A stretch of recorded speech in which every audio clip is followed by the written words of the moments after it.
Welcome to Poems for People Who Hate Poetry.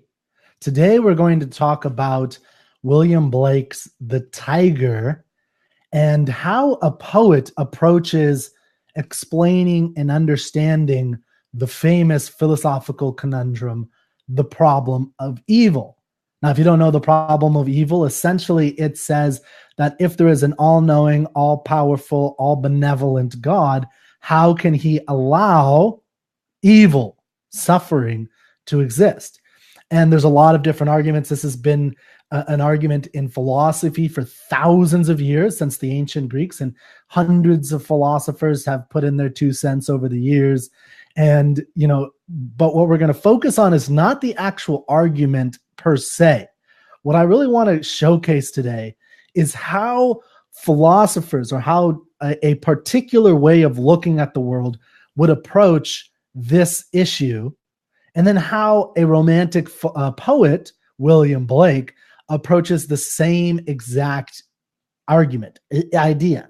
Now, you'll see that they approach it in very different ways, particularly in their use of language. And this is critical, to understand how they would approach this in terms of their language and in terms of the imagery and the flow, and with logical prose, which is what a philosopher operates in. They write prose arguments.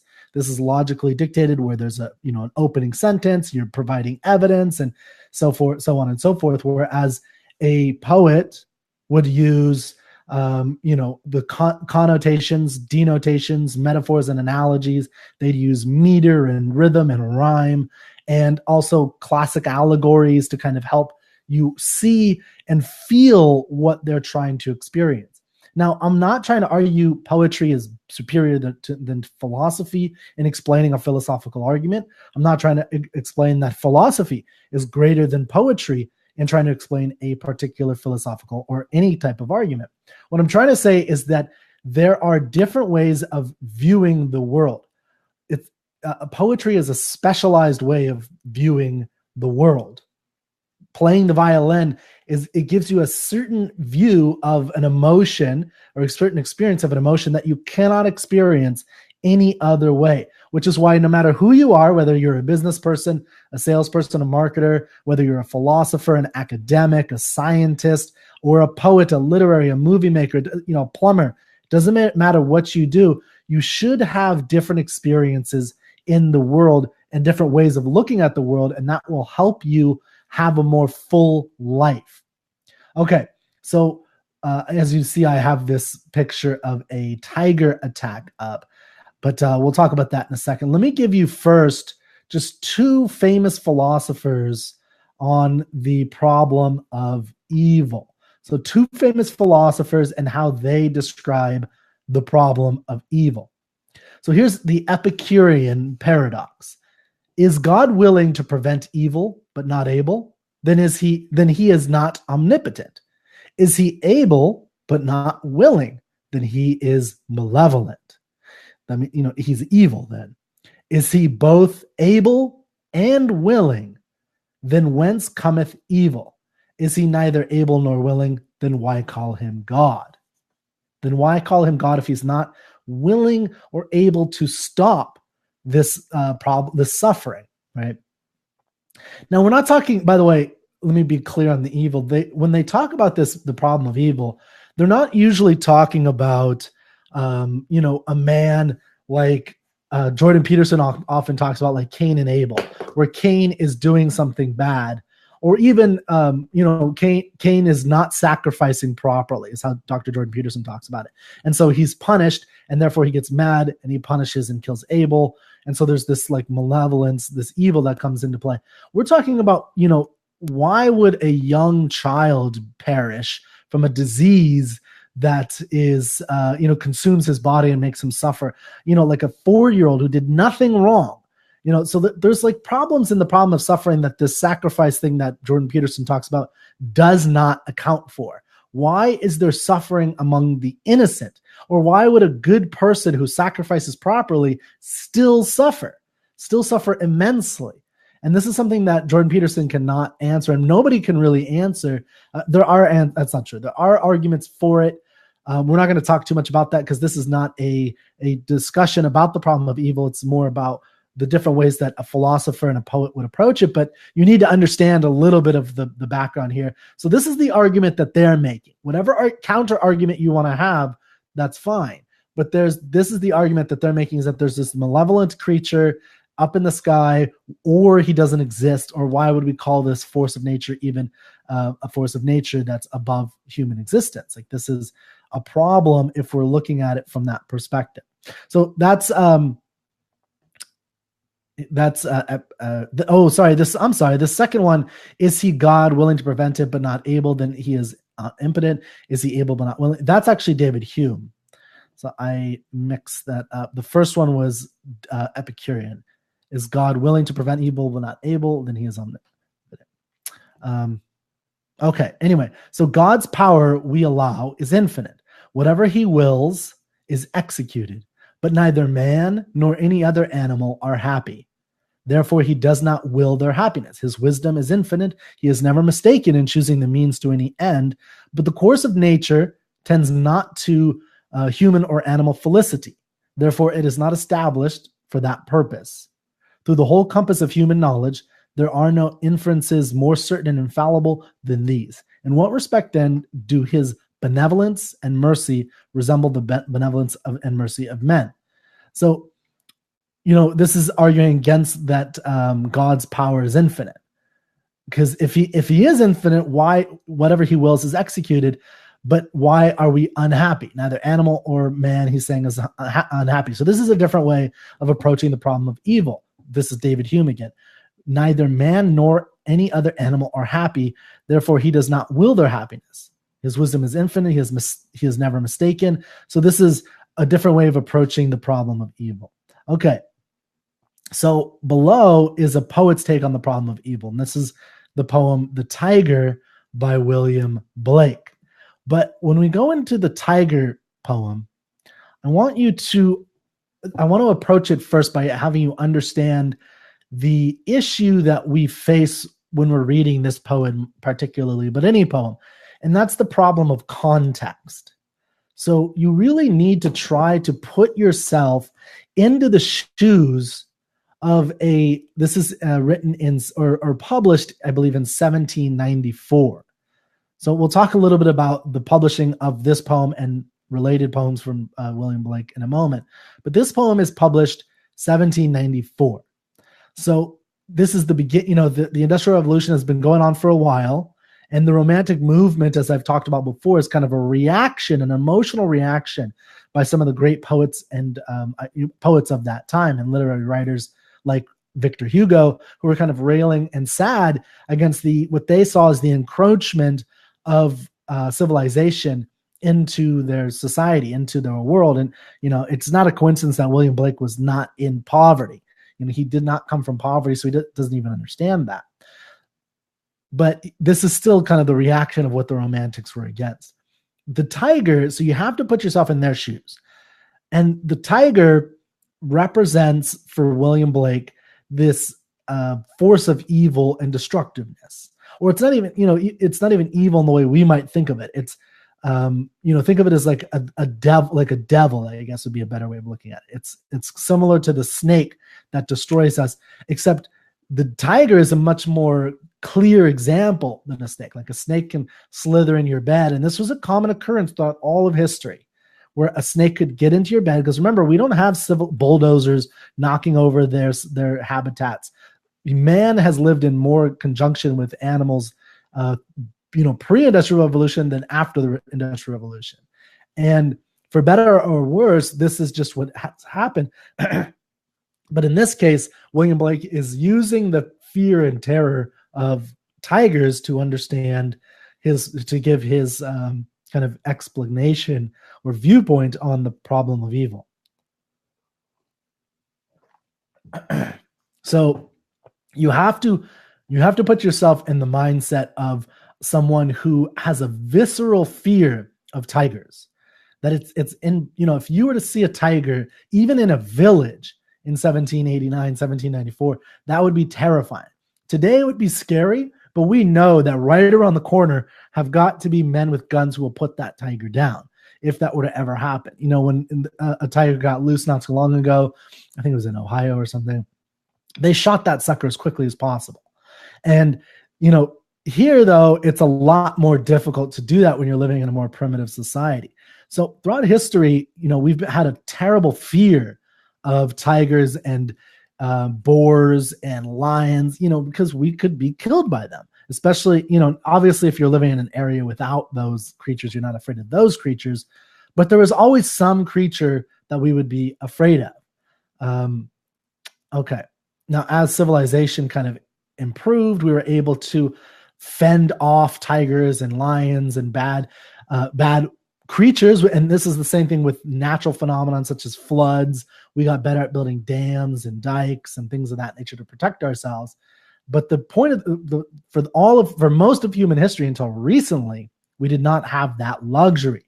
And so this was a terrifying experience for us. So, by the way, you have this ritualistic hunt.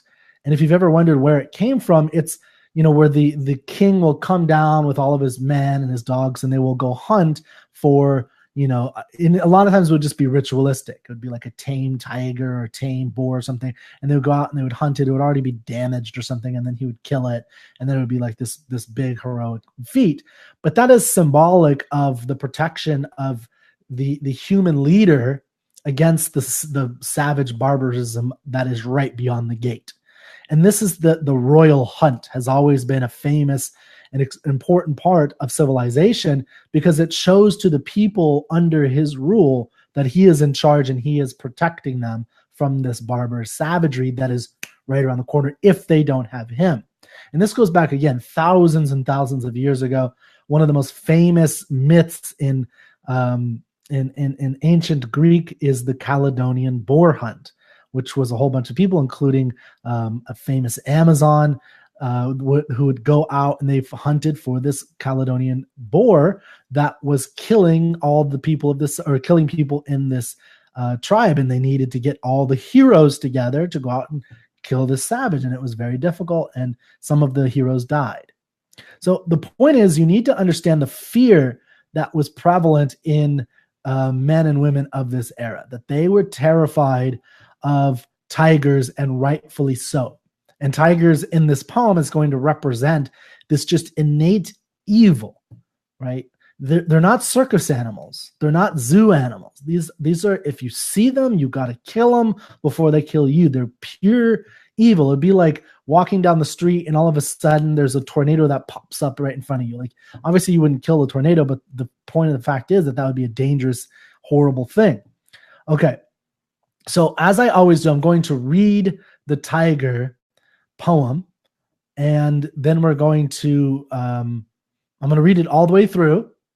And then once we're done reading it through, then we'll go through stanza by stanza and kind of talk about it. Now, kind of remember what we talked about with the problem of evil before, with how Hume and how Epicurus, even though I think I kind of messed the readings up a little bit, but how Hume and Epicurus approached that problem. And, Hume, I think, was in the 1600s, and Epicurus was in the 3rd century BC.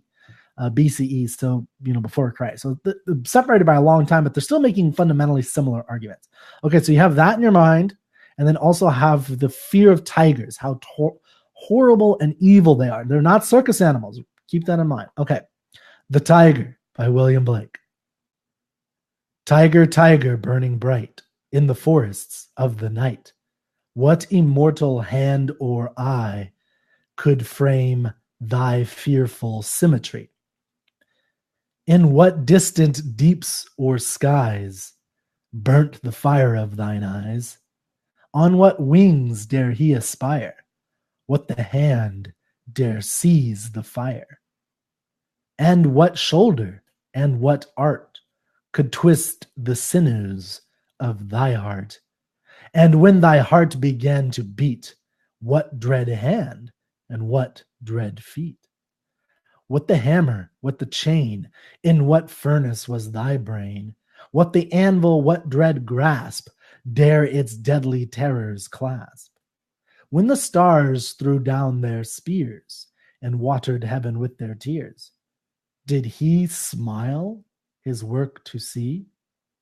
Did he who made the lamb make thee?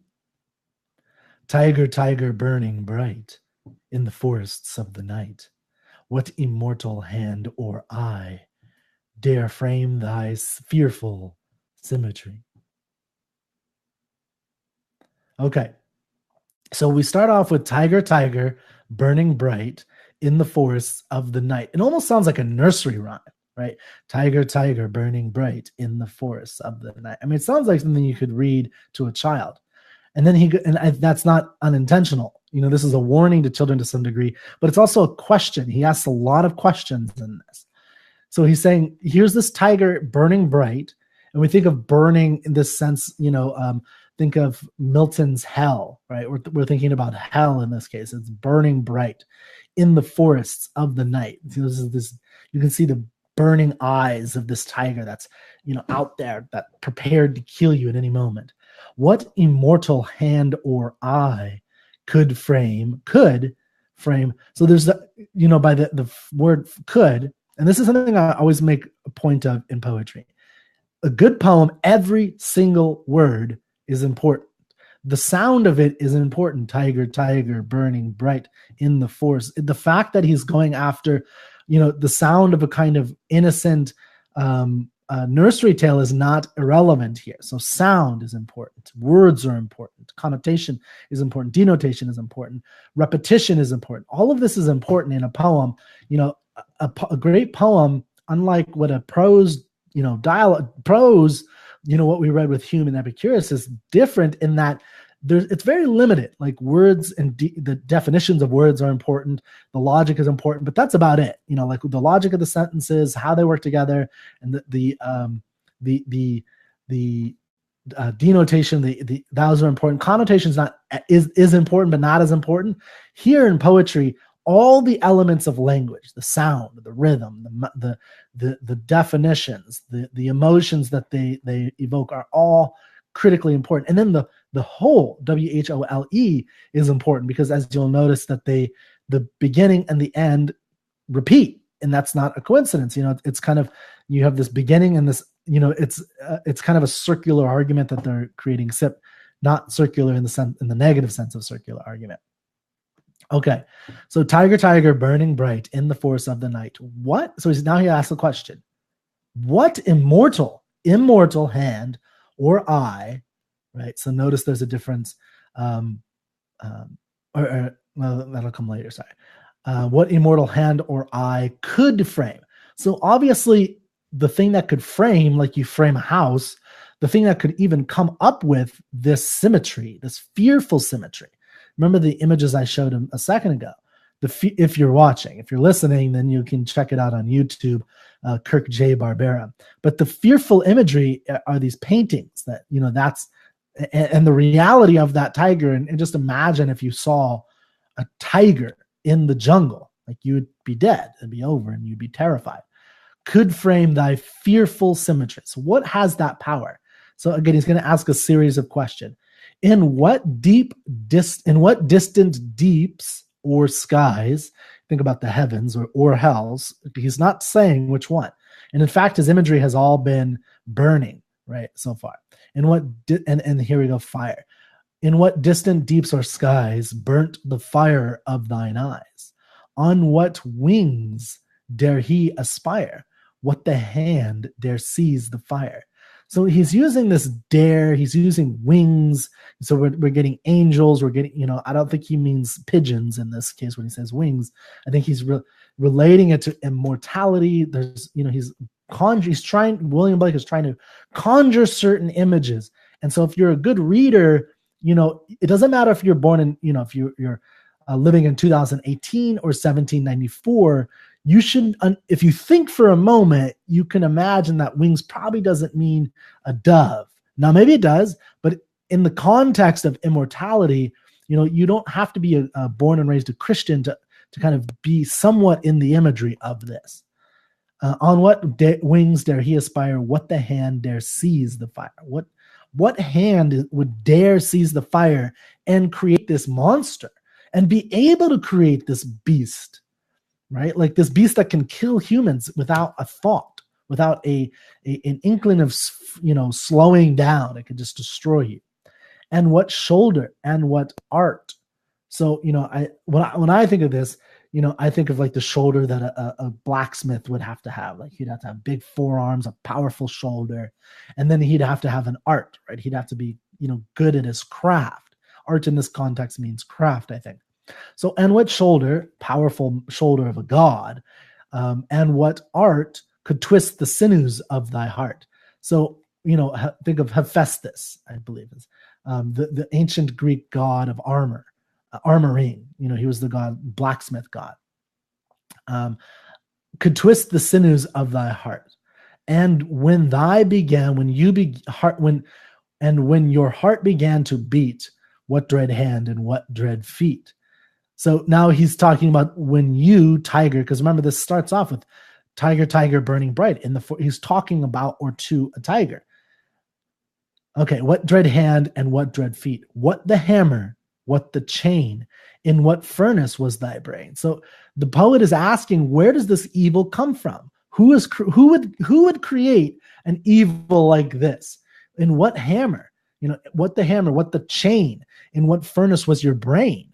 That's an important one too, I think, because the question is, what would make you so vicious like that? There are animals that are big that aren't necessarily as vicious as you. I mean, giraffes and elephants are bigger. They don't necessarily grow as vicious as a tiger, which is infamously one of the more vicious man-eating animals. I think it makes it to the top, 5 killers of humans by animals, is tiger, sharks, or something like that.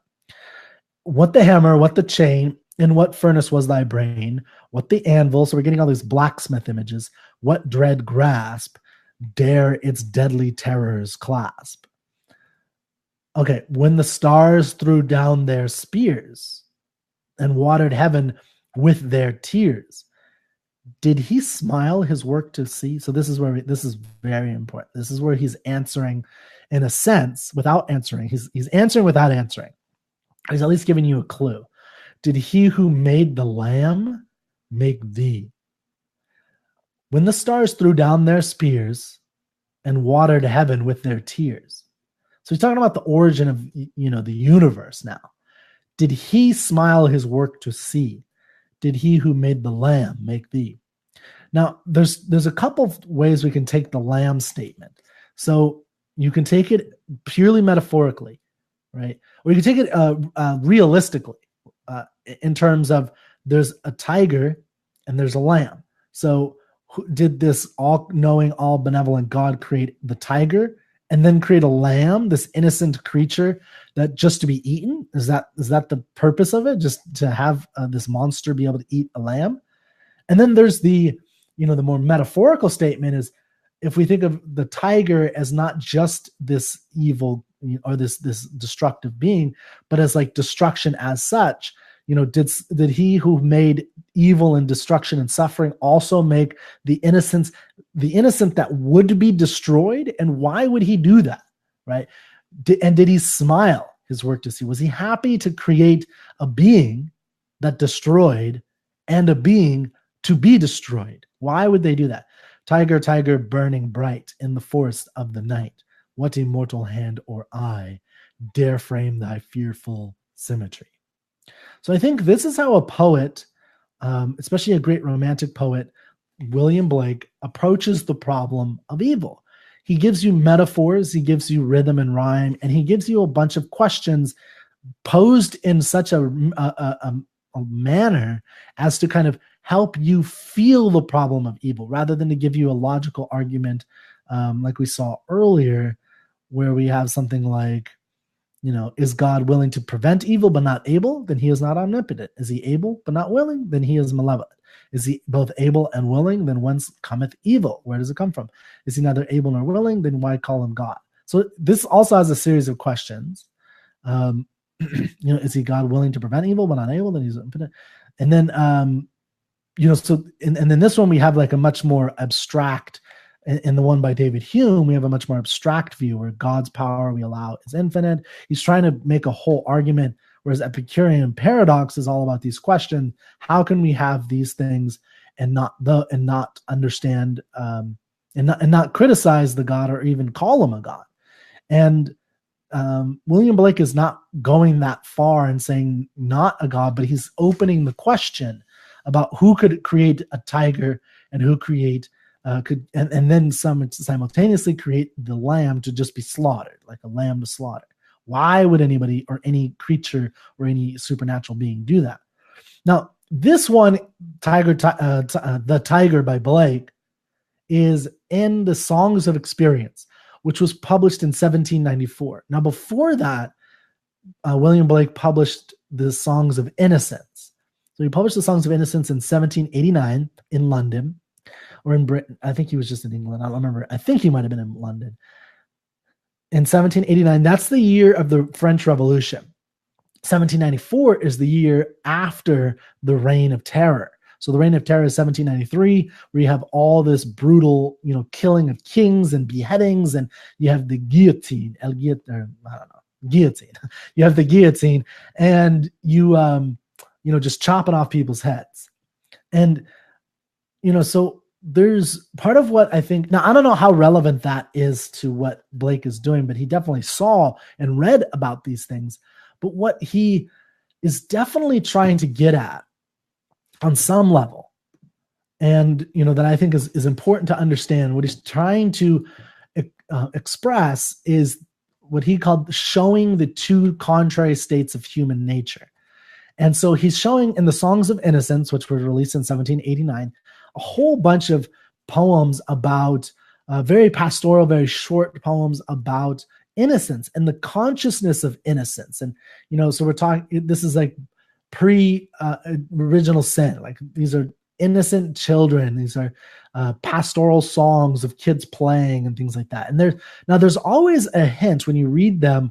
One of my favorites is Echoing Green. There's a hint at the end of that. You can go read that if you want, where there's a little bit of maybe there's a darkness in this evil that in this innocence that the innocence just was incapable of perceiving. And then in the Songs of Experience, it comes out much more expressly. So I'm going to read real quick. We're not going to analyze it too much because I think it's pretty simple and I don't want this to run too long, but I wanted to read The Lamb. Now, The Lamb was written in 1789. So this is the Song of Innocence. And, when you read this and then I'm going to challenge you to go back in yourself and read The Tyger after having read The Lamb here, and think about what is going on when you think about, this is from the Songs of Innocence. It's about pastoral innocence. It's about, the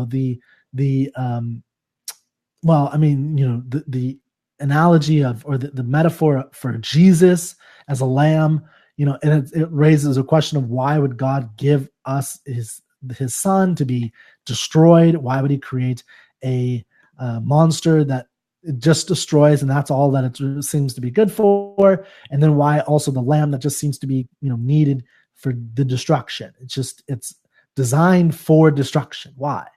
Okay, so here's the lamb. Little lamb, who made thee? Dost thou know who made thee? Gave thee life and bid thee feed by the stream and o'er the mead? Gave thee clothing of delight, softest clothing, woolly bright. Gave thee such a tender voice, making all the vales rejoice. Little lamb, who made thee? Dost thou know who made thee? Little lamb, I'll tell thee. Little lamb, I'll tell thee. He is called by thy name, for he calls himself a lamb. He is meek and he is mild. He became a little child. I a child and thou a child. We are called by his name. Little lamb, God bless thee. Little lamb, God bless thee. So you can see how much different the tone of this is. It's very innocent and, childlike in the way that it's approached. And then I'm going to challenge you to go back and read for yourself The Tyger by William Blake. So as always, if you have any questions, go ahead and, just ask them in the comments below, or you can always email me at kirkbarber@gmail.com, and I will answer anything you want. So thank you for tuning in to The Tyger by William Blake.